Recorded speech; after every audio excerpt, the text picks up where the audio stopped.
আচ্ছা আপনাদেরকে বলি, একজন মাওলানার সঙ্গে আমার কথা হলো, কুরআন পাক থেকে অনেক আয়াত পড়া হলো। আমি বললাম, ভাই কুরআন পাকে যত আয়াত এসেছে আমি একজন মানুষ তৈরি করব মাটি দিয়ে, এই মাটি দিয়ে তোমাকে তৈরি করেছি, এই মাটিতে আসতে হবে, এই মাটি থেকে আবার তোমাকে পুনরায় উঠাবো। এই প্রত্যেকটি আয়াতের তাফসীর পড়ো, তাফসীরে মাজহারির মধ্যে, তাফসীরে দুররে মানসুরের মধ্যে, তাফসীরে নাসাফির মধ্যে, তাফসীরে বাগাবির মধ্যে, প্রত্যেকটি তাফসীরের কিতাবের মধ্যে লেখা আছে এর অর্থ হলো আদম নবী। জোরে বলেন সুবহানাল্লাহ। সরাসরি আদম নবী হলো আর কি অর্থ। আর আমরা আদম জাত, ঠিক না বেঠিক? আদমের সন্তান না আমরা? তো নবী পাক সাল্লাল্লাহু আলাইহি সাল্লামকে, আদমকে যখন সৃষ্টি করা হলো, আত্মা ভরা হলো, আল্লাহ বললেন আদমকে সাজদা করো। আদম মাটি না নূর? মাটি। জিবরিল আমিন মাটি না নূর? মিকাইল, ইসরাফিল, প্রত্যেক ফেরেশতা নূর। কিন্তু সাজদা করাচ্ছে আল্লাহ ফেরেশতাকে দিয়ে মাটির আদমকে। তো মাটির সম্মান বেশি হলো না নূরের সম্মান বেশি হলো? এখানে তো মাটির সম্মান বেশি হলো, ঠিক না বেঠিক? তো আমরা নবীকে যদি মাটি মানি তো সম্মান বেশি করি, আর আপনি যদি নূর মানেন তো সম্মান কম করেন। এইরকমও গাধা মৌলবি দুনিয়াতে আছে, কথা বুঝছেন আমার? কিন্তু এই মৌলবি তো এই কথা বললো না যে কি কারণে আদমকে সাজদা করতে বলা হয়েছিল। জোরে বলেন সুবহানাল্লাহ। শুনবেন, ইমাম জুরকানি রাহমাতুল্লাহ আলাইহি মাওয়াহিবুল্লাহ দুনিয়ার সারা জুরকানির মধ্যে লিখেছেন, আর বহু কিতাবের মধ্যে লেখা আছে যে আদম আলাইহিস সালাতু ওয়াস সালামকে যখন সাজদা করার হুকুম হলো, আদমের পেশানিতে মুস্তাফার নূর ছিল।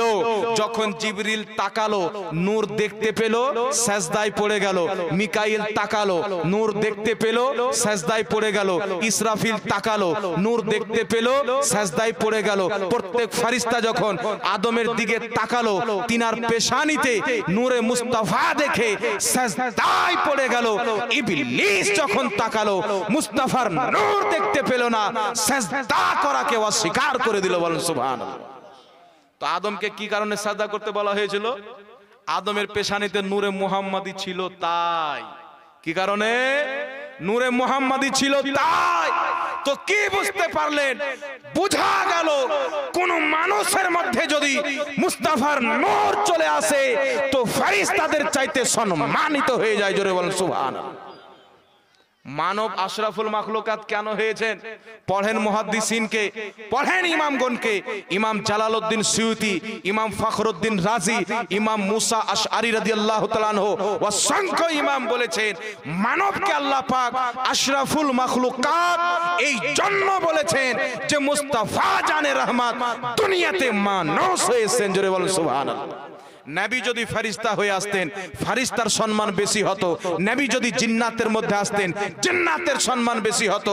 নবী মানুষ হয়ে আসার কারণে আল্লাহ মানুষের সম্মান বাড়িয়ে দিয়েছেন। জোরে বলেন সুবহানাল্লাহ। তো আদমকে কেন সাজদা করতে বলা হয়েছিল? নবীর নূর তিনার পেশানিতে ছিল তাই। একটু জোরে বলেন সুবহানাল্লাহ। তো একটা মাওলানার সঙ্গে কথা হয়ে গেল আমার যেতে যেতে সাফারে। বলছেন হুজুর যখন যুদ্ধর ময়দানে নবী পাক গেলেন, দান্দানে মুবারক ভেঙেছিল কি ভাঙেনি? আমি বললাম ভেঙেছিল। তো নবী পাকের রক্ত বেরিয়েছিল কি বের হয়নি? আপনারা বলেন তো, একটু জোরে বলেন। বেরিয়েছিল না বের হয়নি? তো রক্ত তো নূরের হয় না, নূরের রক্ত হয়? তো নবীর রক্ত বের হলে আর মানি তো নবী নূর না। তো আমি বললাম নবী পাকের বয়স যখন 2 থেকে 2.5 বছর ছিল, হযরতে হালিমার বেটি নিয়ে গেছিলেন মাঠে, আর নবী মুস্তাফাকে 2 জন ফেরেশতা নিয়ে গিয়ে তিনার সিনাকে চাক করেছিলেন, কলিজাকে বের করে হাউজে কাউসারের পানিতে ধোয়া হলো, আবার কলিজাকে ভরে সেলাই করে দেওয়া হলো। 1 ফোঁটাও রক্ত বেরিয়েছিল কি বের হয়নি? জোরে বলেন। 1 ফোঁটা রক্ত বের হয়নি। তাহলে যদি মাটি থাকে তো রক্ত কেন বের হল না? নবী আমার মিরাজের রাত্রিতে গেলেন, হাদিসটি মিশকাতের মধ্যে, হাদিসটি বুখারীর মধ্যে, অসংখ্য কিতাবের মধ্যে এসেছেন। রাসূলে পাক বলেন আমি উম্মে হানির বাড়িতে ঘুমিয়েছিলাম, আল্লাহর ফেরেশতা আসলো, আসার পরে আমাকে জাগিয়ে নিয়ে গেল। নিয়ে যাওয়ার পর আমার সিনাকে চাক করা হলো, আমার সিনার সবকিছু বের করে সুন্দর করে হাউজে কাউসারের পানিতে ধোয়া হলো। ধোয়ার পর আমার মধ্যে ভরে সেলাই করে দেওয়া হলো, 1 ফোঁটা রক্ত বের হলো না। সুবহানাল্লাহ বলেন না। তো আমি বললাম যদি যুদ্ধর ময়দান রক্ত না বের হতেন তাহলে আপনি নূর মেনে নিতেন, কিন্তু এই 2 জায়গাতে তো রক্ত বের হলো না, তো নূর মানছেন কি মানেন না? আমি বললাম শুনেন, নবী আমার যখন যুদ্ধর ময়দানে যায় বাশারিয়াতের লেবাসে গেছিলেন, মানুষের লেবাস তিনার প্রতি গালবা ছিলেন। তাই যখন দান্দানে মুবারক শহীদ হলো, রক্ত বের হলো, নবী যখন মেরাজে যায় নবী নূরুন আলা নূর ছিলেন, তাই শরীর চাক করা হলো, রক্ত বের হল না। জোরে বলেন সুবহানাল্লাহ। বলবেন হুজুর যারা নূর হয় তারা খাবার খায় না। নবী খেজুর খেলেন, চাউয়ের রুটি খেলেন। আর বুখারীর মধ্যে 4 জায়গাতে হাদিস, নাসাইর মধ্যে হাদিস, ইবনে মাজাহ শরীফের মধ্যে হাদিস, মুসনাদ আহমদের মধ্যে 2 জায়গাতে হাদিস। আম্মা জান আয়েশা বলেন কান্নান নবী সাল্লাল্লাহু আলাইহি ওয়াসাল্লাম ইউহিব্বুল হালওয়া ওয়াল আসালা, নবী পাক হালওয়া খেতে আর মধু খেতে খুব ভালোবাসতেন। সুবহানাল্লাহ বলেন। হালওয়া খেতে মধু খেতে ভালোবাসতেন। তো যে নূর হয় তার তো খাবার প্রয়োজন পড়ে না। জিবরিল খাবার খায় না, মিকাইল খাবার খায় না, ইসরাফিল খাবার খায় না, জান্নাতের ফেরেশতা খাবার থেকে। আমি আপনাকে কিতাবের নাম বলে দিচ্ছি। আজ থেকে 950 বছর পূর্বে পীরানে পীর রওশন জমির দস্তগীর আব্দুল কাদের জিলানী গৌসে আজম রাদিয়াল্লাহু তাআলা আনহু, জিনার জ্ঞান এত বড় জ্ঞানী ব্যক্তি, 7 থেকে 8 লক্ষ হাদিস তিনি মুখস্থ জানতেন। জোরে বলেন সুবহানাল্লাহ। কত লক্ষ হাদিস? 60 থেকে 8 লক্ষ হাদিস জানতেন। আমরা কি মনে করি তিনি শুধু পীর ছিলেন? আমরা দুনিয়াতে এসে কোরআনের হাফিজ হই। আব্দুল কাদের জিলানী মায়ের পেটে 17 পারা কোরআনের হাফিজ হয়েছেন। জোরে বলেন সুবহানাল্লাহ। একজন যুবক বলতে লাগলো এক জায়গায়, হুজুর আব্দুল কাদের জিলানী মায়ের পেট থেকে হাফিজ হয়েছেন, আবু বকর সিদ্দিক আসেনি, উমর ফারুক আসেনি, উসমানে গাজী আসেনি, মাওলা আলী আসেনি, ইমাম হোসেন আসেনি, ইমাম হাসান আসেনি, আপনি কি আমাদেরকে বোকা বানাচ্ছেন? বুঝতে পারছেন? মানে আবু বকর সিদ্দিক আসেনি, এত বড় আশিকে রাসূল, এত বড় সম্মানিত আব্দুল কাদের জিলানী কি করে আসলো? আমি বললাম বুখারীর পর কোরআনের পর সর্বোত্তম কিতাব কোনটি? বলছে বুখারী শরীফ। কে লিখেছে? ইমাম বুখারী। আমলে আবু বকর সিদ্দিক লেখেনি, উমর ফারুক লেখেনি, উসমানে গানি লেখেনি, আর লিখেছে ইমাম বুখারী। তুমি বোকা বানাচ্ছ জগৎবাসীকে। শয়তানি কেস নিয়ে যাবি কোথায় রে বোকা? রাত তোর কেস। গৌসে আজম 950 বছর পূর্বে সিররুল আসরার ওয়া মাজহারুল আনোয়ারের মধ্যে কিতাবটি আমার কাছে রয়েছে। সেই কিতাবের 7 পৃষ্ঠা, বেইরুত লেবাননের ছাপ, প্রকাশ্য লিখেছেন আউয়ালু মা খালাকাল্লাহু নূরি, আউয়ালু মা খালাকাল্লাহুল আকল, আউয়ালু মা খালাকাল্লাহুল কালাম ওয়াল মুরাদু বিহি মিনহুম শাইউন ওয়াহিদুন ওয়া হুয়াল হাকিকাতু মুহাম্মাদিয়া। আব্দুল কাদের জিলানী বলেন প্রথম নবীর নূর তৈরি করা হয়েছে, এটাও হাদিসে আছে। প্রথম কলম তৈরি করা হয়েছে, এটাও হাদিসে আছে। প্রথম আকল তৈরি করা হয়েছে, এটাও হাদিসে আছে। এর মুরাদ হলো, এর অর্থ হলো একটি জিনিস, সেটি হলো নবীর হাকিকাত, নূরে মুহাম্মাদি। নবীর নূর থেকে কলম তৈরি করা হয়েছে। জোরে বলেন সুবহানাল্লাহ। তো 7 লক্ষ হাদিসের হাফিজ বেশি বুঝনে वाला না আজকের মৌলবি বেশি বুঝনে वाला? ইমামে আজম কাশফুল গুম্মা, ইমামুল আইমা সাইয়্যিদিনা ইমামে আজম আবু হানিফা নোমান বিন সাবিত রাদিয়াল্লাহু তাআলা আনহু, যিনি ইন্তিকালের টাইমে নিজের বেটাকে বলছেন, বেটা আমাকে 5 লক্ষ হাদিস মুখস্থি আছে, আমি তোমাকে 5টি হাদিস দিয়ে নসিহত করছি। জোরে বলেন সুবহানাল্লাহ। কত লক্ষ হাদিস ইমামে আজম জানতেন? 5 লক্ষ হাদিস তিনার মুখস্থি ছিল। আমরা পুরা কোরআন জীবনে কতবার খতম দিয়েছি, কিন্তু পুরা কোরআন আমাদের মুখস্থি আছে? 5 লক্ষ নবীর হাদিস ইমাম আজম আবু হানিফা মুখস্থি জানতেন, কিন্তু নবীর প্রত্যেক হাদিসে তিনার দৃষ্টি ছিল। জোরে বলেন সুবহানাল্লাহ। প্রত্যেক হাদিস ব্যাপারে তিনার জ্ঞান ছিল। ইমামে আজম আবু হানিফা 1300 বছর পূর্বে নিজের কিতাব কাসিদাতুন নোমানের পৃষ্ঠা নাম্বার 13-14 এর মধ্যে লিখছেন যে চন্দ্র সূর্য যে আলো দেয়, চন্দ্র রাত্রে আলো, সূর্য দিনে যে আলোটা মানুষকে দান করে, সে আলোটা নবী মুস্তাফার নূর থেকে লাই। জোরে বলুন সুবহানাল্লাহ। চন্দ্রকে যে আলো দেওয়া হয়েছে, সূর্যকে যে আলো দেওয়া হয়েছে, মুস্তাফার নূর থেকে দেওয়া হয়েছে। জোরে বলুন সুবহানাল্লাহ। তো ইমামে আজম আবু হানিফা শরীয়ত বুঝতেন না? বুঝতেন না? বুঝতেন না? বুঝতেন না? বুঝতেন না?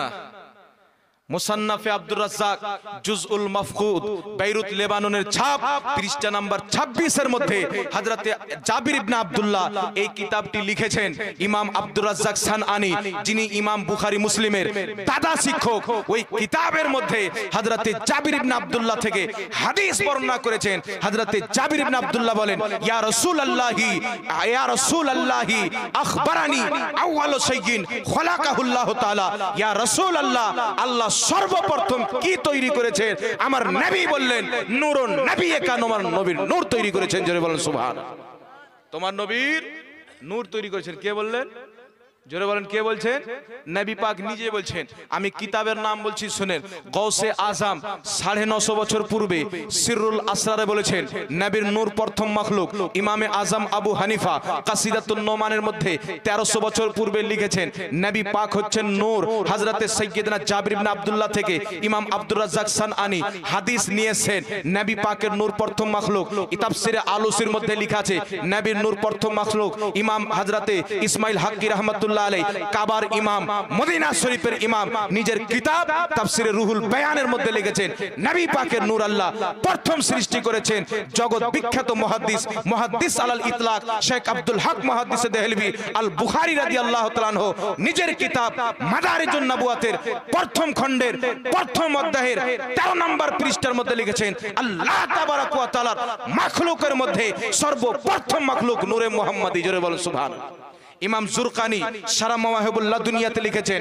ইমাম কাস্তালানি মাওয়াহিবুল লাদুনিয়ার মধ্যে লিখেছেন।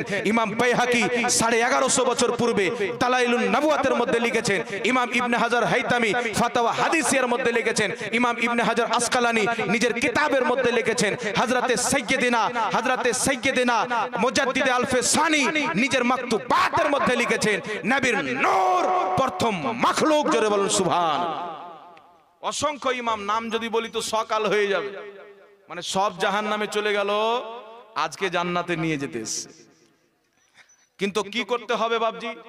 ফিতনার জামানাতে আপনি কি করবেন? নবীর হাদিস শুনে নেন। হাদিস বুখারীর মধ্যে নবী পাক বলছেন এমন একটি জামানা আসবে কিছু মৌলবি বের হবে। কি বের হবে? নিজে পথভ্রষ্ট থাকবে, অপরকে পথভ্রষ্ট করবে। তারা বক্তব্য দিবে, তাদের বক্তব্য যারা শুনবে পথভ্রষ্ট হয়ে যাবে। নবী পাক বললেন তাদের থেকে দূরে থাকো, তাদেরকে নিজে থেকে দূরে রাখো। সাহাবী বললেন হুজুর এইরকম ব্যাপার হবে? আপনার স্টেজে বসে এরকম কথা হবে? বললেন হ্যাঁ। ঈমান কি করে বাঁচাবো? নবী পাক সাল্লাল্লাহু আলাইহি সাল্লাম বললেন ওই জামানাতে যেটা সবচাইতে বড় জামাত হবে তাদের সঙ্গে থাকিও। জোরে বলুন সুবহানাল্লাহ। কাদের সঙ্গে থাকিও? যেটা সবচাইতে বড় জামাত হবে। পাকিস্তানে 22 কোটি মুসলমানের মধ্যে 65% মুসলমান আহলে সুন্নাত ওয়াল জামাত সুন্নি মুসলমান। জোরে বলেন সুবহানাল্লাহ। ভারতের মাটিতে 40 কোটি মুসলমানের মধ্যে 77% মুসলমান, 68% মুসলমান আহলে সুন্নাত ওয়াল জামাত। জোরে বলেন সুবহানাল্লাহ। বাংলাদেশে 14 কোটি মুসলমানের মধ্যে 8 কোটি 77 লাখের কাছাকাছি আহলে সুন্নাত ওয়াল জামাত। জোরে বলেন সুবহানাল্লাহ। তুর্কিতে যখন যাবেন 100%-এর মধ্যে 97% আহলে সুন্নাত ওয়াল জামাত। শাম দেশে যখন যাবেন 100%-এর মধ্যে 75 থেকে 80% আহলে সুন্নাত ওয়াল জামাত। দামেস্কে যখন যাবেন 82% আহলে সুন্নাত ওয়াল জামাত। মিশরে যখন যাবেন 92% আহলে সুন্নাত ওয়াল জামাত। যেখানে যাবেন আহলে সুন্নাত ওয়াল জামাত সবচাইতে বড় জামাত। জোরে বলেন সুবহানাল্লাহ। সাহাবী বললেন হুজুর যদি জাহান্নামীদের দলই ভারী হয়ে যায় তাহলে কি করব? নবী পাক বললেন আকাবিরিনদের দামান থামিও। সুবহানাল্লাহ বলেন। তোমাদের পূর্বের ইমাম, তোমাদের পূর্বের বুজরুগ, তোমাদের পূর্বের মুহাদ্দিস, তোমাদের পূর্বের ফকিহগণ যেই আকীদা দিয়েছেন ওই আকীদাকে ধরে রাখিও, কোন দিন পথভ্রষ্ট হবে না। জোরে বলেন সুবহানাল্লাহ। কেউ আমার সামনে আসুক, আমি দেখাইতে প্রস্তুত আছি 100 বছর পূর্বের মুহাদ্দিস, 200 বছর পূর্বের মুহাদ্দিস, 300 বছর, 400 বছর, 500 বছর, 1000 বছর, 1400 বছর পূর্ব থেকে যত মুহাদ্দিস নবীর সৃষ্টিকে নিয়ে আলোচনা করেছেন সবাই লিখেছেন নবী হচ্ছেন নূরাম মিন নূরিল্লাহ। জোরে বলেন সুবহানাল্লাহ। সবাই বলেছেন। আর একটা মুহাদ্দিস কেউ দেখাক, একজন ইমাম দেখাক কিয়ামত পর্যন্ত, আজ থেকে 200 বছর পূর্বের দেখাক, বেশি বড় দেখাইতে হবে না। যদি দেখিয়ে দেয় যে কেউ নবীকে মাটি বলেছেন 1 লক্ষ টাকা আমি পুরস্কার দেব, আপনাদেরকে সাক্ষী রেখে বললাম। কেউ দেখাতে পারবে না বাবজি। এই নতুন আকীদা বানা হয়েছে। কি করা হয়েছে? বানা হয়েছে। আর এত গুমরাহ করা মানুষকে খুব সহজ। যারা মানুষ মানি মাটি, আমরা মায়ের পেট থেকে এসেছি, নবী মায়ের পেট থেকে এসেছেন, তুই মায়ের পেট থেকে এসেছিস উলঙ্গা হয়ে, নবী মুস্তাফা এসেছেন জান্নাতি পোশাক নিয়ে। জোরে বলুন সুবহানাল্লাহ। আমি মায়ের পেট থেকে এসেছি, আমার খাতনা করা ছিল না, নবী খাতনা অবস্থায় এসেছেন। লাড়ি কাটা ছিল না, নবী লাড়ি কাটা অবস্থায় এসেছেন। আমি যখন জন্ম নিই 40 দিন পর্যন্ত আমি নাপাক, আমার মা নাপাক। মুস্তাফা যখন জন্ম নেয় তিনার মাও পাক, নবী মুস্তাফাও পাক। জোরে বলুন সুবহানাল্লাহ। একজন 200 টাকা আল্লাহ কবুল করেন, সকল বলেন আল্লাহুম্মা আমিন। আচ্ছা, আমার নবীও পাক, আমার নবীর, জোরে বলেন আমার নবীর মাও।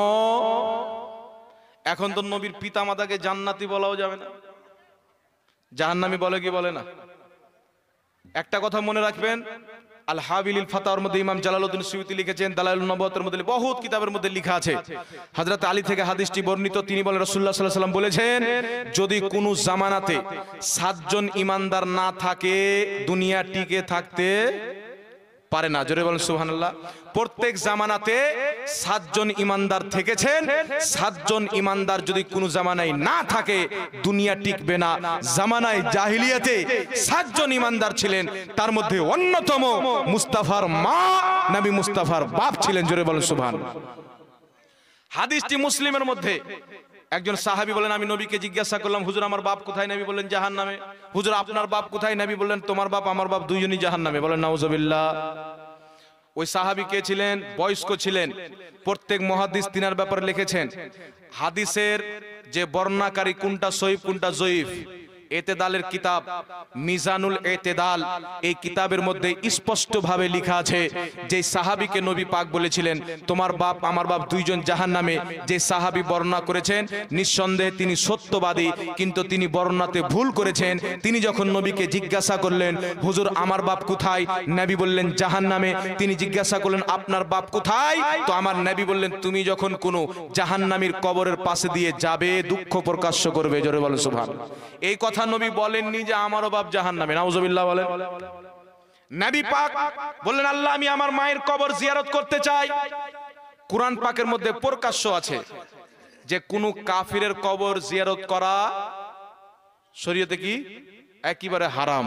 কি মুসলমান ব্যতীত কোনো কাফিরের কবর জিয়ারত করা যাবে না। তো কুরআন পাকে আল্লাহ বলেছেন, তো নবী নিজের মায়ের কবর জিয়ারত করেছে কি করেনি? তো নবী হারাম কাজ করেছেন না হালাল কাজ করেছেন? আল্লাহ অনুমতি দিলেন কি দিলেন না?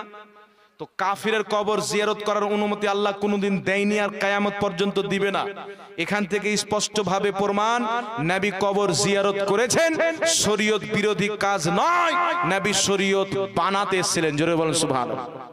নবী পাক দুই হাত তুললেন, আল্লাহ জিয়ারত তো করলাম মায়ের কবর, তুমি যদি অনুমতি দাও তো আমার মায়ের জন্য একটু মাগফিরাতের দোয়া করে নি। সুবহানাল্লাহ বলেন।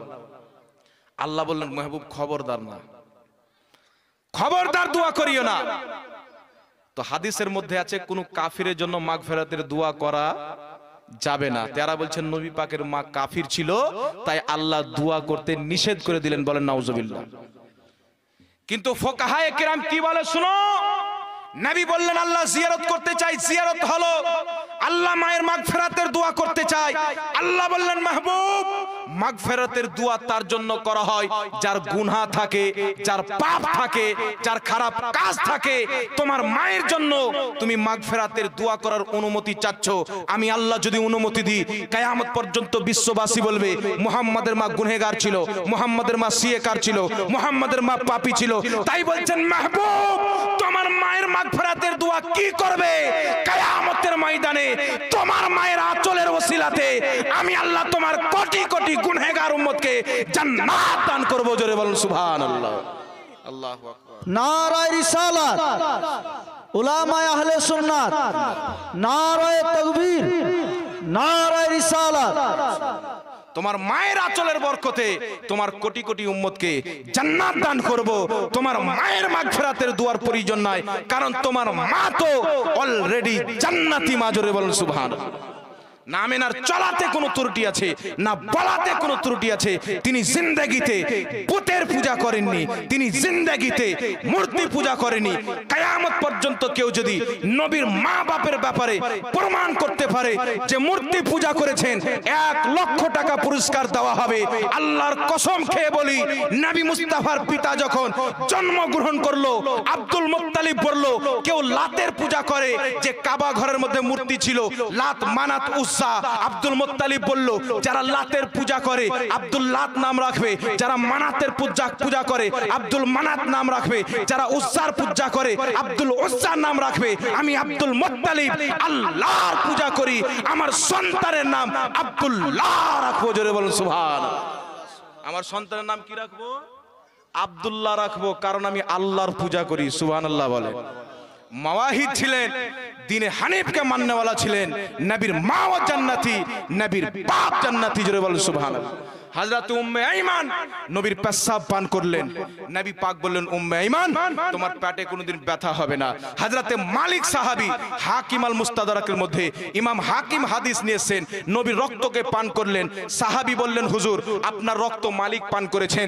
নবী বললেন দুনিয়াতে যদি চলাফেরা করনেওয়ালা ব্যক্তি দেখতে চাও আমার মালিককে দেখো, কারণ যার মধ্যে আমি নবীর রক্ত চলে যায় জাহান্নামের আগুন তার প্রতি হারাম হয়ে যায়। জোরে বলুন সুবহানাল্লাহ। আম্মাজান আয়েশা নবীর রুমালকে আগুনের মধ্যে ফেলে দিলেন। একজন সাহাবী দেখছেন, কিছুক্ষণ পর রুমালটাকে তুললেন, কোনো নোংরা ছিল না, একেবারে পরিষ্কার। জিজ্ঞাসা করলেন উম্মুল মুমিনিন সবারই জিনিস তো আগুনে জ্বলিয়ে দেয়, কিন্তু এই রুমালকে তো আগুন পরিষ্কার করে দিল। আম্মাজান আয়েশা বলছেন যেই জিনিসের নবীর সঙ্গে সম্পর্ক হয়ে যায় দুনিয়ার আগুনও হারাম হয়ে যায়, জাহান্নামের আগুনও হারাম হয়ে যায়।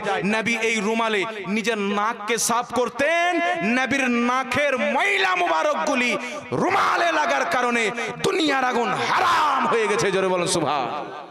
নবী পাক সাহিবুল আওলাক সাল্লাল্লাহু আলাইহি ওয়াসাল্লাম নিজের থুথু মুবারক গন্ধ কূপে ফেলে দিলেন, কূপের পানি মিষ্টি হয়ে গেল।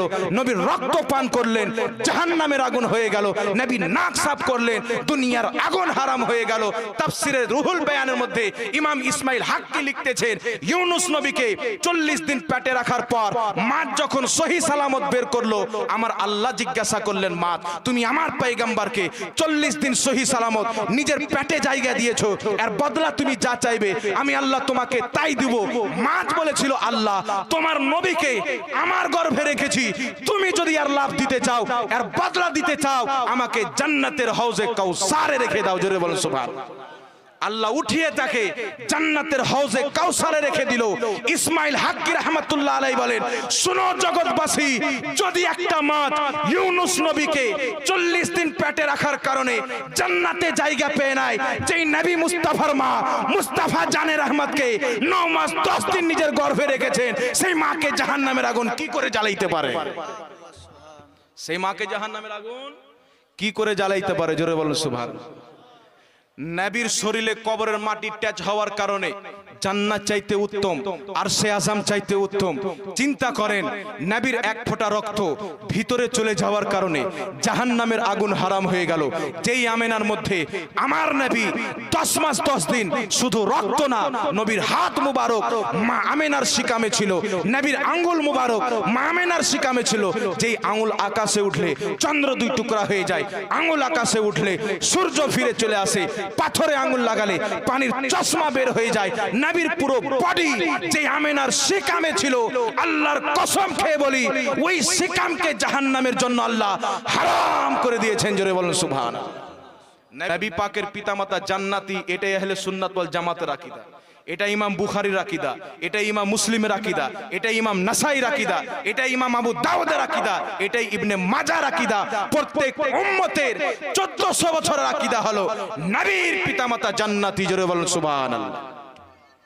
আজকে পর্যন্ত কেউ জাহান্নামী বলেনি, কিন্তু কেউ যদি উদ্দেশ্য করে মাঠে লাগে যে নবী পাকের মান সম্মানকে কমাবো, নিজেই ধ্বংস হয়ে যাবে, নবীর সম্মানে কোনো আঘাত আনতে পারবে না। জোরে বলুন সুবহানাল্লাহ। তাই আকীদা রাখতে হবে নবীর পিতাও জান্নাতি, নবীর মাতাও জান্নাতি। জোরে বলুন সুবহানাল্লাহ। আকীদা রাখতে হবে নবী পাকের যার সঙ্গে স্পর্শ হয়ে গেছে নবীর বরকতে সেও জান্নাতি। জোরে বলুন সুবহানাল্লাহ। যাই হোক ব্রাদার ইসলাম, এটা কবরস্থানের পাশে জালসা, কয়েকটি প্রশ্ন এসেছে, প্রশ্নটি দিয়ে দিই, আমার পর হয়তো বক্তা চলে আসছে নাকি। হ্যাঁ, কি লেখা যায় এগুলো আমি বুঝতে পারবো না তো। আসসালামু আলাইকুম। ওয়ালাইকুম আসসালাম রাহমাতুল্লাহি ওয়া বারাকাতুহু, এটাই বুঝতে পারলাম। আর বাকিগুলো লেখা আছে হুজুর আমার একটি জানার বিষয়, আমরা শেষ নবীর উম্মত হিসাবে প্রত্যেক কি এটা বছর, হ্যাঁ আপনি পড়ে শুনিয়ে দেন আমাকে।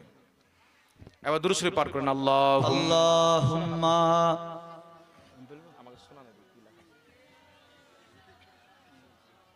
প্রতি বছর দুটি গুরুত্বপূর্ণ ফজিলতপূর্ণ রজনী পেয়ে থাকি। এই রজনী দুটিতে রাত্রি যাপন করে ইবাদত করলে এটা যে পাঠক 4 বছর এবং 1000 বছর চেয়ে অধিক নেকি পাওয়া যায়। অতএব আপনার কাছে আমার জানার বিষয় হলো, এই ব্যক্তি এই রজনীতে রাত্রের প্রথম অংশে ইবাদত করে শেষ অংশে ঘুম পাড়লে তার দ্বিতীয় রাত্রে প্রথম অংশ ছাড়েন। এখানে প্রশ্ন করেছেন না তো, একটা কিতাব লিখে দিয়েছে। একে যদি ছাপা হয় তা আমি হয়ে যাব রাইটার, লিখক।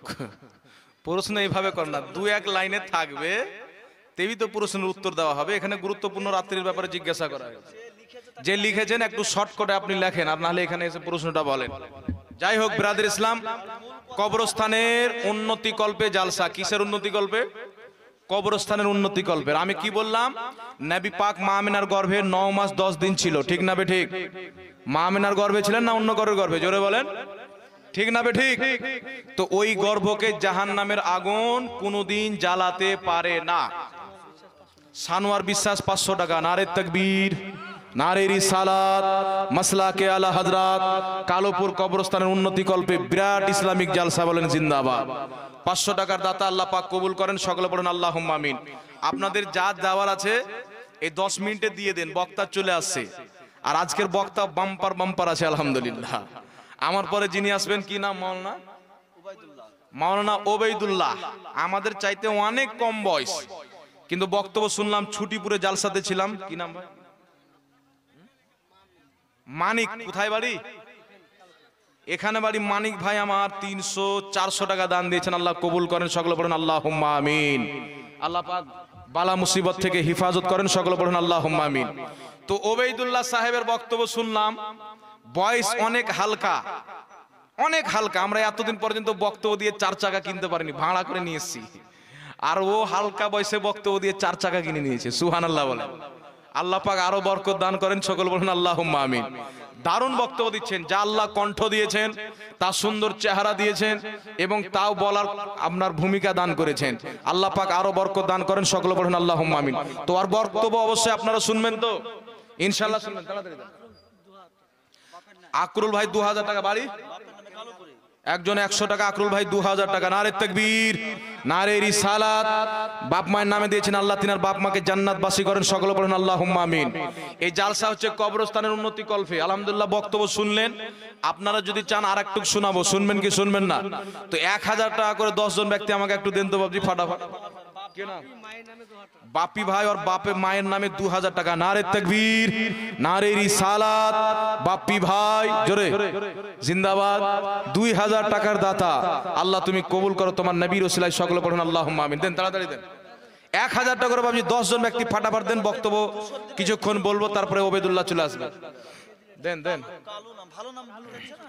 কালুপুরের কালু ভাই 300 টাকা। জিন্দাবাদ। নারে তাকবীর, নারে রিসালাত, মাসলাকে আলা হযরত। 300 টাকার দাতা কালু ভাই, আল্লাহ তার নেক নিয়ত উদ্দেশ্যকে পূর্ণ করেন, সকলে পড়ুন আল্লাহুম্মা আমিন। 10 জন ব্যক্তি 1000 টাকা করে হবে না বাবজি? আপনারা তো প্রচুর দান করেন, সব জায়গায় চর্চা হয়। কালুপুরের মানুষ বিশাল বড় মাদ্রাসা চালায়। বেনামে 100 টাকা আল্লাহ পাক কবুল করেন, সকলে পড়ুন আল্লাহুম্মা আমিন। ওই প্রশ্ন শুনতে আমার টাইম পাস হয়ে যায়। দেন। কে দিল?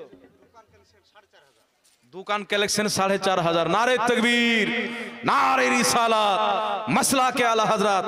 4500 টাকার দাতা, আল্লাহ দোকানে বরকত দান করেন, সকলে বলেন আল্লাহুম্মা আমিন। 10 মিনিট আদায় করার কথা বলছেন, করব? আপনারা 10 জন, আমি বললাম 1000 টাকা করে দেন, আমি আর আদায় করব না। 10 জন ব্যক্তি একটা উর্দু গজল শোনাবো ইনশাআল্লাহ, শুনবেন? মানে আমি ঝাড়খণ্ডের মানুষ, যেখানে যে একটা উর্দু গজল বলার চেষ্টা করি, যেন মানুষের ডাউট কেটে যায় যে আসলে ঝাড়খণ্ডের না বাঙালি আশপাশ থেকে ডেকে বলছে ঝাড়খণ্ডে। এক জায়গায় জালসাতে গিয়েছিলাম, বাংলাদেশিকে দাওয়াত করেছে, আসেনি। তো আসামের একটা বক্তা নিয়ে এসে বসিয়ে দিয়েছে, আর ওকে বাংলাদেশি বলে চালিয়ে দিয়েছে। পরে ঝামেলা চলছে জালসাতে। মহাব্বতের সহিত বাকি হলে বাকি লাখিয়ে দেন, সামনে বছর দিবেন, কোনো অসুবিধা নাই। 10 জন হ্যাঁ, মহাব্বতের সাথে যদি 2 টাকা দেন তো যথেষ্ট।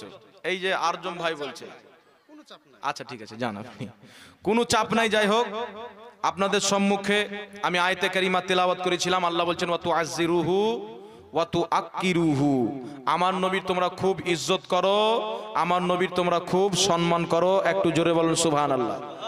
নবীর সম্মান করতে কে বলেছেন? জোরে বলেন কে বলেছেন? নবী পাকের সম্মান যদি না থাকে সবকিছু বেকার। এখন বর্তমান জামানাতে মৌলবি নিজের সম্মান করতে বলছে, কিন্তু রাসূলুল্লাহ সম্মান করতে বলে না। আফতাল বিশ্বাস বাবজি আমার 1000 টাকা। নারে তাকবীর, নারে রিসালাত, মাসলাকে আলা হযরত আফতাল বাবজি আমার 1000 টাকার দাতা। বলেন আল্লাহুম্মা আমিন। আল্লাহ কবুল করেন। আমাদের মা ইন্তিকাল করেছেন, আল্লাহ পাক জান্নাতবাসী করেন, সকলে পড়ুন আল্লাহুম্মা আমিন। ফিনা একজন মা আমার 200 টাকা দান দিয়েছেন, নারে তাকবীর, আল্লাহ পাক কবুল করেন, সকলে পড়ুন আল্লাহুম্মা আমিন। একটু জোরে বলেন আল্লাহুম্মা আমিন। যাই হোক বিরাদর ইসলাম, নবীর ইজ্জত করো, নবীর সম্মান করো। আর ইজ্জত করতে গেলে সব দিক দিয়ে করতে হবে। আপনি আমার ইজ্জত করবেন, আমার ছেলেকে গালি দিবেন, ইজ্জত করা হলো না। আমার পিতামাতাকে গালি দিবেন, ইজ্জত করা হলো না। নবীর ইজ্জত ওই রকম করতে হবে যেই রকম সাহাবী রাসূল করেছেন। জোরে বলেন সুবহানাল্লাহ। আবু জেহেল একজন পাহলমানকে ভাড়া করলো, উতবা সাইবা মিলে, যার সামনে 500,000 জন, যার সামনে লড়াই করে পারতো না, যার সঙ্গে যুদ্ধ করে পারতো না, এত বড় শক্তিশালী। ওকে ডেকে বলল, শুনো, মুহাম্মদ সাল্লাল্লাহু আলাইহি ওয়াসাল্লামকে যদি মারতে পারো তো তুমি যা চাইবে তোমাকে তাই দেব। কে নাম? আলিফ 100, আলিফের মা 100। নারে তাকবীর, নারে রিসালাত। আমিনুল বিশ্বাস 500 টাকা। নারে তাকবীর, নারে রিসালাত। আল্লাহ পাক কবুল করেন। বেনামে 100 টাকা আল্লাহ কবুল করেন, সকলে পড়ুন আল্লাহুম্মা আমিন। তো আবু জেহেল বলল, যা চাইবে তাই দেব। মুহাম্মদ রাসূলুল্লাহকে কি করতে হবে? জোরে বলেন কি করতে হবে? হত্যা করতে হবে। এ বান্দা গেল, যাওয়ার পরে দেখছেন নবী আমার উযু করছেন, নবী আমার চেহারা ধুচ্ছেন, কুলি করছেন, নাকে পানি দিচ্ছেন, পা ধুচ্ছেন, আর নবীর ব্যবহার করা 1 ফোঁটা পানি সাহাবী জমিনে পড়তে দেয় না। জোরে বলেন সুবহানাল্লাহ।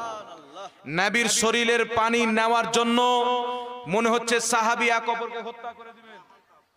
হ্যাঁ, মাহাতাব 300 টাকা, বেনামে 100 টাকা আল্লাহ কবুল করেন, সকলে বলেন আল্লাহুম্মা আমিন সুম্মা আমিন। এ যাচ্ছেন তো নবীর পা ধোয়া পানি পর্যন্ত ফেলতে দেয় না। নবীর কুলি করা পানি নিয়ে, পা ধোয়া পানি নিয়ে কেউ চেহারাতে লাগাচ্ছেন, কেউ আপনার বুকে লাগাচ্ছেন। মুসলিম শরীফ বুখারীর মধ্যে হাদিস, নবী আমার যখন থুথু মুবারক ফেলতেন সাহাবীর হাজার হাজার হাত বেড়ে যেত। যার হাতে পড়তো সেও চেহারাতে এইভাবে করত, যার হাতে পড়তো না সেও চেহারাতে লাগিয়ে দিত। জোরে বলেন সুবহানাল্লাহ।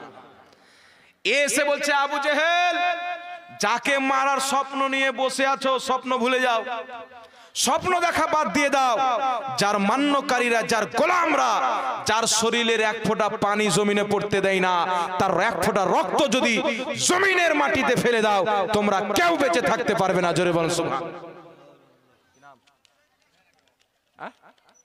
আপনি দিলেন সুন্নি আদর্শ 500 টাকা। নারে তাকবীর, নারে রিসালাত। এটা তার চ্যানেলের নাম, মাঠপাড়া বেনামে 500 টাকা। চ্যানেলের নাম দিলেন নাকি তোরা বল ভাই? যাই হোক, আলহামদুলিল্লাহ, আল্লাহ পাক কবুল করেন, সকলে পড়ুন আল্লাহুম্মা আমিন। আবু জেহেল কি বললো? ওকে মারার স্বপ্ন দেখা বাদ দিয়ে দাও। একটু জোরে বলেন সুবহানাল্লাহ। সাহাবী নবীকে কিভাবে বিশ্বাস করেছেন আর নবী পাককে কিভাবে মোহাব্বত করেছেন। হযরতে আবু দাহদা রাদিয়াল্লাহু তাআলা আনহু, বিশিষ্ট সাহাবী, নবী পাক সাল্লাল্লাহু আলাইহি সাল্লামের দরবারে একজন এতিম সাহাবী হাজির হলেন। তার বাড়ির জায়গা আছে পিছন দিকে, প্রাচীর দিবেন। তিনার পড়োশিতে একজনের গাছ এইভাবে হয়ে আছে, টেঁড়া হয়ে। তো প্রাচীর দিলে গাছটাকে কাটতে হবে, নচেত প্রাচীরটা ঘুরিয়ে দিতে হবে। তো ঘুরালে তো তার জমিতে পড়ে যাবে। তো ওই ব্যক্তিকে বলছেন, আমি তো ইয়াতিম, তো আমাকে গাছটা দান করে দাও, নচেত বিক্রি করে দাও। ওই লোক বলছে, আমি দানও করব না, আমি বিক্রিও করব না। একবার জোরে বলেন সুবহানাল্লাহ। হযরতে আবু দাহদা রাদিয়াল্লাহু তাআলা আনহু নবী পাকের দরবারে বসে আছেন, আল্লাহর রাসূল বসে আছেন। ওই সাহাবী এসে বলছেন, হুজুর, আমার বাড়িতে প্রাচীর দিব, কিন্তু অমুক ব্যক্তির একটা গাছ চলে আসে, সে গাছটা দিবে না, ও বিক্রিও করবে না। হুজুর আপনি কোনো ব্যবস্থা করেন। নবী পাক বললেন ডেকে নিয়ে এসো। ডাকা হলো। ডাকার পরে বলছেন আমার ইয়াতিম সাহাবীকে তোমার গাছটা দান করে দাও। বলছেন হুজুর আমি দান করব না।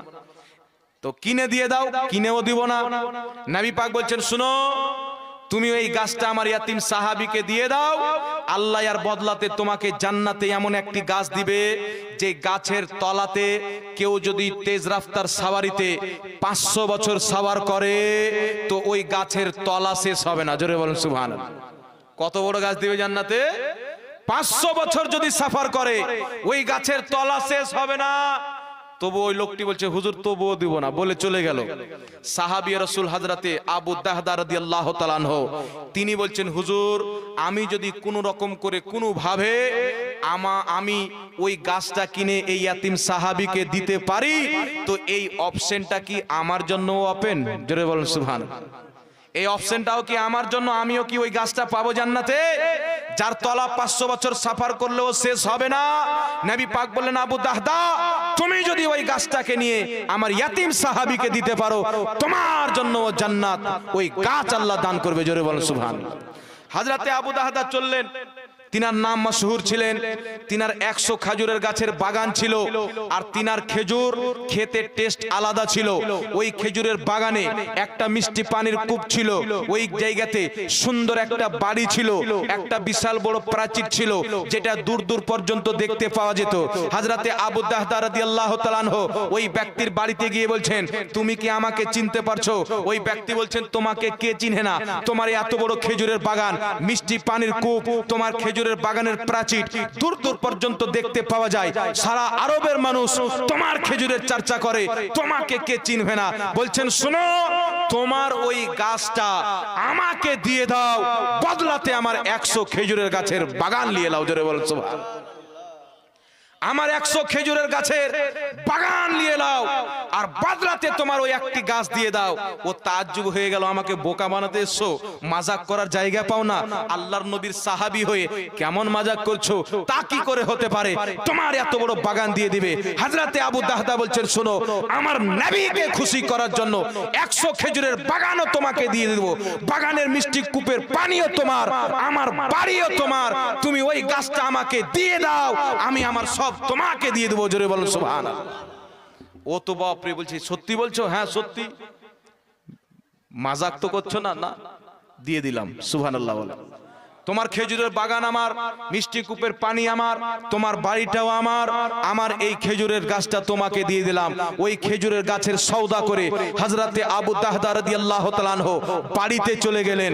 বাড়িতে যাওয়ার পরে মুসনাদে ইমামে আজম কিতাবের মধ্যে হাদিসটি লেখা আছে, বাড়িতে গিয়ে নিজের স্ত্রীকে ডাক দিচ্ছেন উম্মে দাহদা বাড়ি থেকে বের হও, আজকে থেকে এই বাড়ি আমাদের না, এই বাগান আমাদের না, আল্লাহর রাস্তাতে দান করে দিয়েছি, আল্লাহর রাস্তাতে সওদা করে নিয়েছি। তিনার স্ত্রী জ্ঞানী মানুষ ছিলেন, তিনি জানেন ইনি বিশাল বড় ব্যবসায়িক ব্যক্তি, আবু দাহদা বিশাল জ্ঞানী লোক, নিশ্চয়ই কোনো লাভের ব্যবসা করেছে, খাসারার ব্যবসা করেনি, লসের ব্যবসা করেনি। তিনার স্ত্রী বলছেন স্বামী বাড়ি তো ছেড়ে দিব, একটু বলো কিসের বদলাতে বাড়িও দিয়ে দিলে, কূপও দিয়ে দিলে, বাগানও দিয়ে দিলেন? হযরতে আবু দাহদা বলছেন স্ত্রী নবী মুস্তাফা বলেছেন অমুক ব্যক্তির একটা গাছ যে কিনে দিতে পারবে জান্নাতে তার বদলাতে আল্লাহ তাকে একটি এমন খেজুরের গাছ দিবে যার তলা 500 বছর তেজ রাফতার সাওয়ারিতে সাওয়ার করলে শেষ হবে না। জোরে বলুন সুবহানাল্লাহ। স্ত্রী বলছেন এত বড় লাভ, হ্যাঁ দিয়ে দাও, দিয়ে দাও। জোরে বলুন সুবহানাল্লাহ। আমাদের স্ত্রী থাকলে ঝাইটন নিয়ে মারতো না? মারতো না?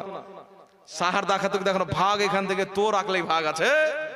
একদিন আমি বাড়িতে থাকলাম তো আমার কি ভাগ নাই? বলবে না? বলবে না? কিন্তু সাহাবীর স্ত্রী যেমন সাহাবী আশিকে রাসূল, তিনাদের স্ত্রীরাও আশিকে রাসূল। জোরে বলুন সুবহানাল্লাহ। তিনার স্ত্রী বলছেন তুমি তো খুব লাভের ব্যবসা করেছো। বাড়ি থেকে বেরিয়েছেন, তিনার ছোট বাচ্চার হাতে একটা খেজুর আছে, মুখে একটি খেজুর আছেন। ওই সাহাবী আবু দাহদা মুখ থেকে খেজুর বের করে রেখে দিল, হাত থেকে কেড়ে রেখে দিল। বেটাকে বলছেন বেটা এই খেজুরের মালিক আর আমরা না, যদি তুমি একটা খেজুর খেয়ে নাও জান্নাতের গাছে কমি হয়ে যায়। না না চলো মুস্তাফার দরবারে যাই। নবী পাকের দরবারে এসে বলছেন হুজুর সওদা পাক্কা না? সওদা পাক্কা না? হুজুর আমি গাছটা কিনেছি। নবী মুস্তাফা বললেন আবু দাহদা সওদা পাক্কা, তোমার জন্য আল্লাহ জান্নাতে ওই গাছ লাগিয়ে দিয়েছেন। জোরে বলেন সুবহানাল্লাহ। জান্নাতে তোমার জন্য গাছ লাগিয়ে দিয়েছেন। হযরতে আবু দাহদা রাদিয়াল্লাহু তাআলা আনহু জান্নাতের সার্টিফিকেট পেয়ে গেলেন, খেজুরের বাগান, বিশাল বড় একটি গাছ পেয়ে গেলেন, যার তলা 500 বছর সফর করে শেষ করা যাবে না। এত কিছু করার পর নবী মুস্তাফাকে সন্তুষ্ট করার জন্য দুনিয়াকে কুরবান করে দেওয়ার পর নবী আমার এলান করলেন, ইসলামের দুশমনেরা ইসলামের প্রতি আক্রমণ করতে আসছে, সাহাবী যুদ্ধের জন্য প্রস্তুতি নাও। সব সাহাবী চলে গেলেন। হযরতে আবু দাহদা নিজের স্ত্রীকে বলছেন, স্ত্রী, নবী পাক এলান করেছেন যুদ্ধে যেতে হবে, তুমি কে বলছো?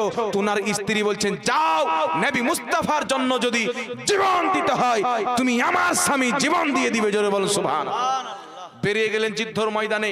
লড়াই করতে করতে যখন যুদ্ধ শেষ হলো, হযরতে আবু দাহদা যখন অনেক আঘাত খেয়েছেন, মৃত্যুর অবস্থা, চাকানির সময়, মৃত্যুর সময় নবী মুস্তাফা খুঁজছেন আমার খেজুরওয়ালা কোথায়, আমার খেজুরওয়ালা সাহাবী কোথায়।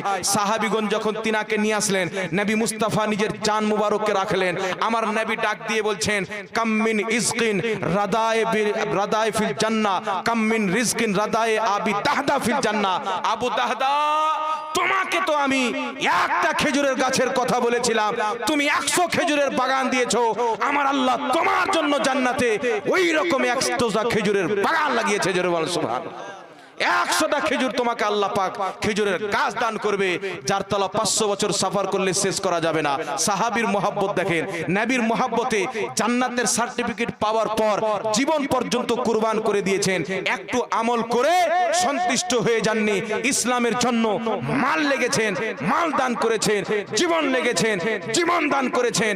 নবী মুস্তাফা যখন এলান করলেন, একজন বিখ্যাত সাহাবিয়া, যিনি নবী পাকের মহব্বতে, যিনার সাহাবী বদরের যুদ্ধতে শহীদ হয়ে গেছিলেন, সুবহানাল্লাহ বলেন। নবী এলান করলেন, ওই মহিলা এসে বলছেন, হুজুর সবাই তো যুদ্ধের ময়দানে যাবেন, আমার স্বামী বদরের যুদ্ধতে শহীদ হয়ে গেছেন, বেঁচে যদি থাকতো আমার স্বামীকে আপনার সঙ্গে দিয়ে দিতাম। আমার বাড়িতে এমন কোন যুবক পুরুষ নাই, কিন্তু ইয়া রাসূলুল্লাহ আমার একটি ছেলে আছে, আমার স্বামী যখন শহীদ হয় ওই ছেলেটা আমার গর্ভে ছিল, আজকে আমার ছেলে দুধ পান করছেন, আমি আমার এই ছেলেকে আপনার সঙ্গে দিতে চাই। সুবহানাল্লাহ বলেন। আপনার সঙ্গে দিতে চাই। নবী পাক বললেন, বেটি তোমার সন্তান কি করে লড়াই করবে, ছোট বাচ্চা। ওই মহিলা বলছেন, হুজুর আমার সন্তান লড়াই করতে পারে না, কিন্তু আমার সন্তানের মধ্যে একটা গুণ আছে, আর আমি জানি এই গুণটা যুদ্ধর ময়দানে আমার ছেলের এই গুণটা কাজে আসবে। জোরে বলেন সুবহানাল্লাহ। ওই মহিলা বলছেন, হুজুর আমার সন্তানকে কেউ যদি মোহাব্বতের সহিত একটা চুমুন দেয় তো আমার সন্তান তাকে গিড়মিড়িয়ে ধরে নেয়, আর যুদ্ধর ময়দানে যখন কোনো বেঈমান আপনার দিকে তীরের নিশানা বানাবে, আপনি আমার সন্তানকে একটা চুমুন দিবে, আমার সন্তান আপনাকে জড়িয়ে ধরে নেবে, তীরটা আপনার বুকে লাগবে না, আমার সন্তান নিজের বুকে নিয়ে নেবে। জোরে বলেন সুবহানাল্লাহ। মুহাব্বতের সাহাবী দেখেন, সাহাবীর মুহাব্বত দেখেন। আর আজকে রাসূলুল্লাহর ব্যাপারে কত কিনা বলা হচ্ছে, কত কিনা বলা হচ্ছে। কোরআনের আয়াত পড়লি হবে না। আমার নবী মুস্তাফা যখন চন্দ্রকে দুই টুকরা করলেন, সেহবার মাটিতে হযরতে আলী নবীর জান মুবারকে আরাম করতেছিলেন। আসরের সময় হয়ে গেল, নবী আরাম করছেন, নামাজ কাজা হচ্ছেন। হযরতে আলী নামাজের মহব্বতে চোখ দিয়ে পানি যখন বের হয়ে নবীর চেহারাতে পড়েছেন, আল্লাহর নবীর চেহারাকে চোখটি খুলে দিয়েছেন। জোরে বলেন সুবহানাল্লাহ। চোখ খুলে বলছেন, আলী কান্না কেন করছেন? হযরত আলী বলছেন, ইয়া রাসূলুল্লাহ আমি আলী, আমার নামাজ কোনোদিন কাজা হয়নি, আজকে আমার নামাজ কাজা হয়ে গেল। আপনি আরাম করতেছিলেন, কি করে আপনাকে উঠাতাম? আপনার ইত্তেবা তো আল্লাহর ইত্তেবা, আপনার মুহাব্বত তো আল্লাহর মুহাব্বত, আপনার মুহাব্বতে আপনাকে জাগাইতে পারেনি। আমার আল্লাহ তাবারাক ওয়া তাআলার প্রিয় রাসূল সাল্লাল্লাহু আলাইহি ওয়াসাল্লাম বললেন, আলী চিন্তা করিও না, আমি এক্ষুনি সূর্যকে ফিরাবো, তোমার নামাজ আদায় হবে। জোরে বলেন সুবহানাল্লাহ। হযরত আলী দেখতেছিলেন, নবী আমার আঙ্গুলের ইশারা করলেন, আল্লাহ সূর্যকে ফিরিয়ে দিলেন। আসরের সময় হয়ে গেল। হযরত আলী যতক্ষণ পর্যন্ত নামাজ পড়তেছিলেন সূর্য এসে দাঁড়িয়েছিলেন। জোরে বলেন সুবহানাল্লাহ। সূর্য দুই টুকরা করলেন, পাথরকে কলমা পড়ালেন, গাছকে নবী হুকুম করলেন উঠে চলে আসলো। যারা সূর্যর পূজারী, চন্দ্রর পূজারী, পাথরের পূজারী, তাদের দিমাগে খটকা মারলো, ব্রেন মস্তিষ্ক হিলে গেল। যেই চন্দ্রর পূজা হাজারো বছর থেকে আমাদের পূর্বপুরুষ পর্যন্ত থেকে আমরা পর্যন্ত করে এলাম, ওই চন্দ্র তো আমাদের কথা শুনলো না। যেই সূর্যর পূজা করে আসলাম ওই সূর্য তো আমাদের কথা শুনলো না। মুহাম্মদ ইশারা করলো, চন্দ্র দুই টুকরা হয়ে গেল। মোহাম্মদ ইশারা করলো, সূর্য ফিরে গেল। যেই পাথরের উপরে প্রত্যেক দিন দুধ চাপালাম, ওই পাথর তো আমাদের শুনলো না, কিন্তু রাসূলের ইশারা হলো, পাথর কলমা পাঠ করলো। মনে হয় মোহাম্মদই খোদা। জোরে বলেন নাউজুবিল্লাহ। বললো মোহাম্মদই আমাদের খোদা, তারই ইবাদত করব। এইরকম ব্রেনে যখন ধারণা কাফিরদের আসলো, আমার আল্লাহ আয়াত নাজিল করে বললেন, মাহবুব তোমার সূর্য ফিরাকে দেখে, চন্দ্র ফিরাকে দেখে, চন্দ্র দুই টুকরা করাকে দেখে, ভূতকে কলমা পড়াকে দেখে, পাথরকে কলমা পড়া দেখে, যারা ভূতের পূজারী, চন্দ্র সূর্যর পূজারী, তারা যেন তোমাকে খোদা না মনে করে। তুমি কাফিরদেরকে বলে দাও আমি তোমাদের মতো মানুষ। জোরে বলেন সুবহানাল্লাহ। কাদেরকে বলে দাও? একটু জোরে বলেন, কাদেরকে বলে দাও? কাফিরদেরকে বলে দাও। ঈসা নবী যখন মুর্দাকে জিন্দা করলেন, কোন খ্রিস্টানরা তিনার মাননেওয়ালারা বলল ঈসাও আল্লাহ, কারণ মুর্দাকে আল্লাহই জীবিত করতে পারে। আল্লাহর বেটা বলে মেনে নিল, মারিয়ামকে আল্লাহর স্ত্রী বলে মেনে নিল। নাউজুবিল্লাহি মিন জালিক। আমার আল্লাহ বলছেন, মাহবুব তোমাকে যেন খোদা না মনে করে, খোদার বেটা না মনে করে, খোদার অংশ না মনে করে। তুমি কাফিরদেরকে বলো আমি তোমাদের মতো মানুষ, আমার কাছে ওহী আছে, তোমাদের কাছে ওহী আছে না। জোরে বলুন সুবহানাল্লাহ। এই রাসূল যখন সাহাবীর দিকে যাচ্ছেন, এই রাসূল যখন ইমানদারের দিকে যাচ্ছেন, আমার নবী সবচাইতে বড় ইমানদার, সবচাইতে বড় মুসলমান আবু বকর সিদ্দিক আমিরুল মুমিনিন, যিনি নবীগণের পরে সবচাইতে বেশি সম্মানিত, তিনাকে আমার রাসূল বলছেন, ইয়া আবা বকরিন লাম ইয়ারিফনি হাকিকাতান সিওয়া ইয়া রাব্বি। এই আবু বকর, আমার হাকিকত কি আল্লাহ ব্যতীত কেউ জানে না। জোরে বলেন সুবহানাল্লাহ। আল্লাহ ব্যতীত কেউ জানে না। হাদিসটি মুসলিমের মধ্যে। আমার নবী সাহাবীকে বলছেন, আইয়ুকুম মিসলি, তোমরা কে আছো আমার মতো হবে। ইন্নী লাস্তু মিসলুকুম, তোমরা কেউ আমার মতো না। কাফিরকে বলছে আমি তোমাদের মতো মানুষ, ইমানদারকে বলছে আমি তোমাদের মতো মানুষ নাই। কারণটি কি? কাফিরের কাছে কোরআনের জ্ঞান নাই, হাদিসের জ্ঞান নাই, রিসালাতের জ্ঞান নাই, নবুয়তের জ্ঞান নাই, আল্লাহর উলুহিয়াতকে বুঝে না, তাওহীদকে বুঝে না, রিসালাতকে বুঝে না। না বুঝার কারণে নবীকে যেন খোদা না বানিয়ে দেয়। তাই আল্লাহ বললেন, আল্লাহ বলতে বললেন, মাহবুব তুমি বলো আমি তোমাদের মতো মানুষ। আর সাহাবীরা তিনাদের কাছে রিসালাতের জ্ঞান, নবুয়তের জ্ঞান, তাওহীদের জ্ঞান, কোরআনের জ্ঞান, হাদিসের জ্ঞান। আমার আল্লাহ বললেন, মাহবুব তোমার সাহাবীকে বলো তোমরা আমার মতো না, আমি তোমার মতো না, যেন তোমাকে নিজের মতো মনে করে কোন সাহাবী ঈমান হারানা হয়ে যায়। জোরে বলেন সুবহানাল্লাহ। তো কি বুঝতে পারলেন? কাফিরকে বলছেন তোমাদের মতো, নবীকে বলছেন, সাহাবীকে বলছেন তোমাদের মতো না, তোমরা আমার মতো না, আমি তোমাদের মতো না। তো আপনি কার পক্ষে হবেন? একটু জোরে বলেন। শুনলেন?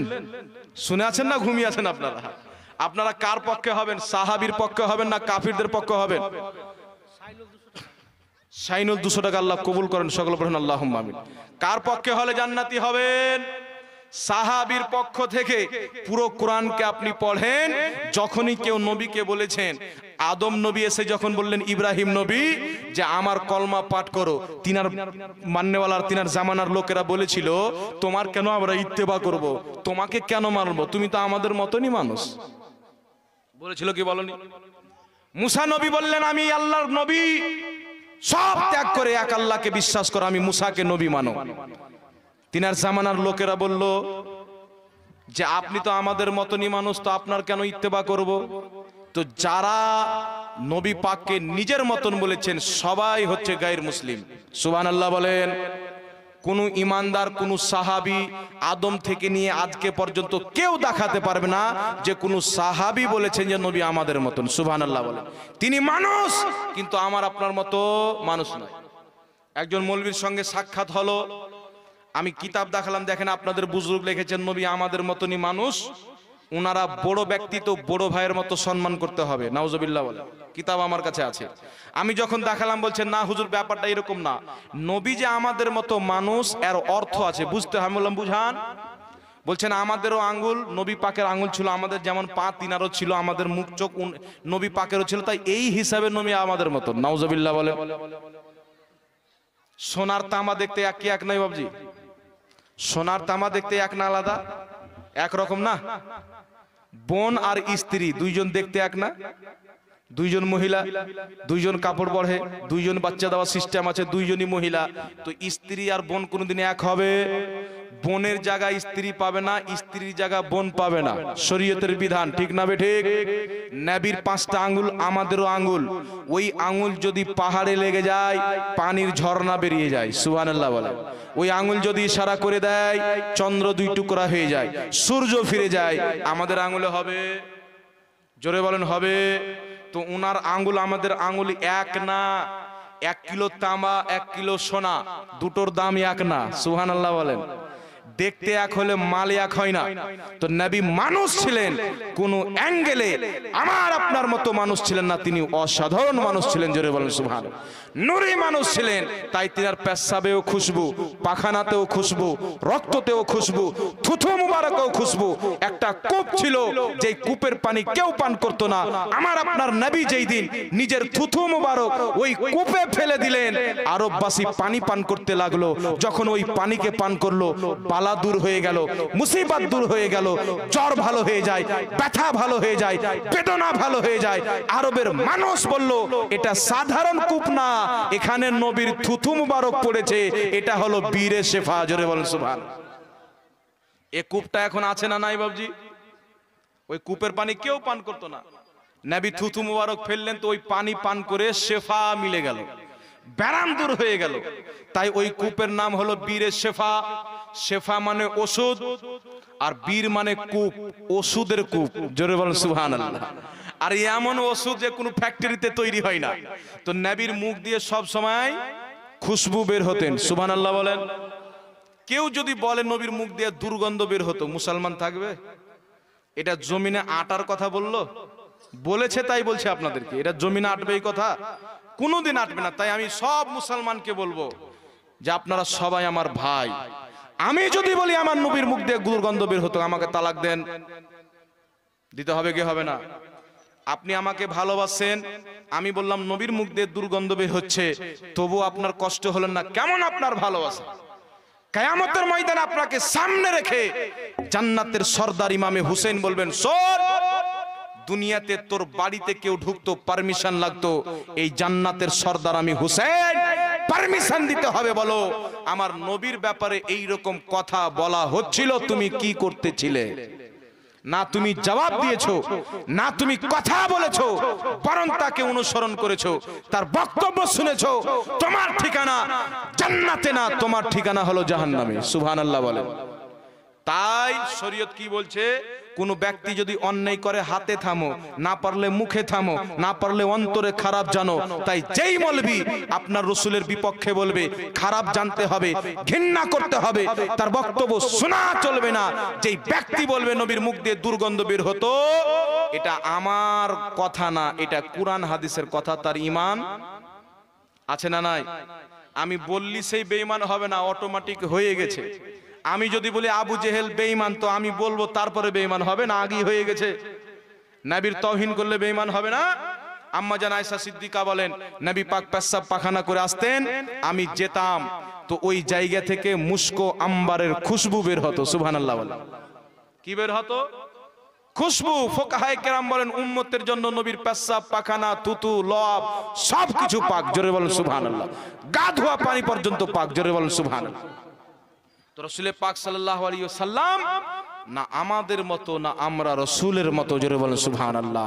রাসূলের তাওহীন করনেওয়ালা যদি কোনো মুফাসসির থাকে তালাক দিয়ে দাও, মুহাদ্দিস থাকে তালাক দিয়ে দাও।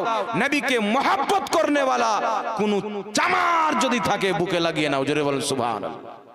जो नबी का नहीं वो हमारा नहीं, सुबहानअल्लाह बोलें। जो नबी का नहीं वो हमारा नहीं। সাহাবী রাসূল যুদ্ধের ময়দানে বাপকে ছাড়েনি, নবীর বিপক্ষে আসার কারণে আবু উবাইদা বিন জাররা নিজের বাপ জাররাকে হত্যা করেছিল। আমার নবী বললেন তোমার প্রতি আল্লাহও রাজি, রাসূলুল্লাহও রাজি, জোরে বলেন সুবহানাল্লাহ। হযরতে আবু বকর সিদ্দিক বাড়িতে এসেছেন, তিনার বেটা তখন ঈমান নিয়ে আসেনি, আব্দুর রহমান বলছেন আব্বা জান আমার তলোয়ারের নিচে আপনি কতবার এসেছেন, আপনাকে আব্বা মনে করে ছেড়ে দিয়েছি। আবু বকর সিদ্দিক বললেন তুমি যদি আমার তলোয়ারের নিচে আসতে বেটা মনে করে ছাড়তাম না, নবীর দুশমন মনে করে জবাই করে দিতাম, সুবহানাল্লাহ। সাহাবীর আকীদা নবীর মোহাব্বত বাপের চাইতে বেশি, নবীর মোহাব্বত মায়ের চাইতে বেশি, নবীর মোহাব্বত দুনিয়া চাইতে বেশি, নবীর মোহাব্বত সন্তান সন্তানি চাইতে বেশি। তাই আমার রাসূল বলেন লা ইউমিনু আহাদুকুম হাত্তা আকুনা আহাব্বা ইলাইহি মিন ওয়ালিদিহি ওয়ালিদি ওয়ান নাস আজমাইন। সারা জগতের চাইতে বেশি যে মুস্তাফাকে না মোহাব্বত করবে ঈমানদার হবে না। জোরে বলেন সুবহানাল্লাহ। নারে তাকবীর, নারে রিসালাত। সকলে দাঁড়িয়ে যান। নারে রিসালাত, মাসলাকে আলা হযরত, মাসলাকে আলা হযরত, সরজমিনে কালোপুর, সরজমিনে কালোপুর, হযরত মাওলানা ওবেদুল ইসলাম সাহেব। নারে তাকবীর, নারে রিসালাত। বসে যান, বসে যান। যাও, আপনাদের আকাঙ্ক্ষিত বক্তা চলে এসেছেন। কাউরির যদি কিছু দেওয়ার থাকে চুপচাপ দিয়ে চলে যান, ডিস্টার্ব দিবেন না, ঠিক আছে?